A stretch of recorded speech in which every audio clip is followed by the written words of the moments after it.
இங்கே வீடுக பார்த்திங்கன்னா ஒரு 12,000 14,000 அப்படி பில்லு வருது. அந்த மாதிரி பில்லு வரும்போது இந்த 6 கிலோவாட் சிஸ்டம் போட்டோம் அப்படின்னா 4 ஏசி 5 ஏசி ஓடினா கூட 12,000 பில்லு வந்தால் கூட உங்களுடைய சராசரியான கரண்ட்டு மின்சார உற்பத்தி அளவு 1200 யூனிட் வரைக்கும் வந்தால் கூட 1500 யூனிட் வந்தால் கூட இந்த 6 கிலோவாட் சிஸ்டம் கம்ப்ளீட்டாக மின்சாரத்தை மொத்தத்தையும் உற்பத்தி பண்ணி கொடுத்துரும். இந்த சோலார் சிஸ்டம் போட்ட பிறகு நம்ம வீட்டுக்கு எவ்வளோ பில்லு வரும் அப்படின்னு கேட்டிங்கன்னா வெறும் 600 வரும். 15,000 பில்லு வந்த இடத்துல இப்போ மினிமமாக நெட்வொர்க் சார்ஜ் அப்படின்னு வெறும் 600 மட்டும் வரும். இது வீட்டுக்கு உரியது.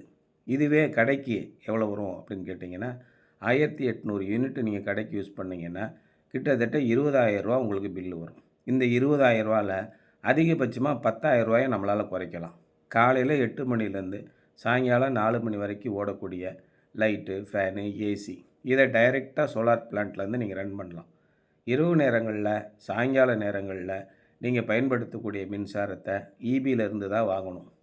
மதியானம் லஞ்ச் பிரேக் டைமில் நம்ம கொஞ்சம் ஆஃப் பண்ணுறோம், 1 ஹவர் நமக்கு சோலார் உற்பத்தி பண்ணி நம்ம பயன்படுத்தாமல் எக்ஸ்போர்ட் ஆகுதுன்னா அரசாங்கத்திலேருந்து அந்த யூனிட்டை மட்டும் எக்ஸ்போர்ட் யூனிட் அப்படின்னு கால்குலேட் பண்ணி ஒரு யூனிட்டை ரூ. 3.61 வாங்கிப்பாங்க.